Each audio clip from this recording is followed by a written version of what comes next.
La croix gammée nazie, en allemand Hakenkreuz, qui signifie littéralement croix en crochet, a été utilisée comme symbole par le NSDAP, le parti nazi, car elle se revendiquait comme des Aryens.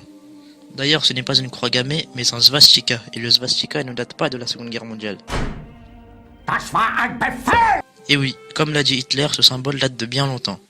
C'est un symbole présent dans le monde entier. Les premières traces de svastika ont été retrouvées en Inde. Non, pas cette Inde-là.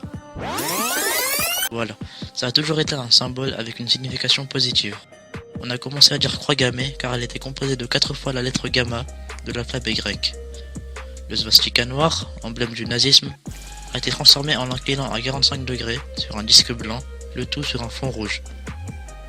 Selon Adolf Hitler dans Mein Kampf, le blanc représente le nationalisme, le rouge le socialisme et la croix gammée la race aryenne. Hitler l'a probablement choisi car c'est un symbole très ancien, ce qui le rend très crédible grâce à l'histoire. Le fait de choisir un symbole fort qui est connu de tous et qui a une signification positive permet d'avoir la confiance du peuple. Après la Seconde Guerre mondiale, en raison de l'importance et de l'extrême violence des crimes perpétrés par les nazis, les représentations de la croix gammée sont évitées comme motif de décoration en Europe, alors qu'avant le nazisme, ce symbole avait tout de banal.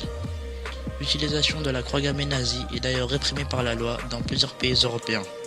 Par exemple, en France, porter cet insigne est passible de 1500 € d'amende, sauf si vous tournez un film ou faites une exposition par exemple.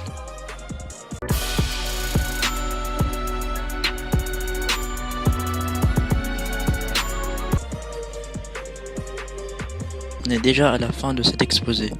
Le plus dur a été de enregistrer la voix et ensuite il y a bien évidemment le montage. Je vous laisse les sources et je me rends au tableau pour répondre à vos questions.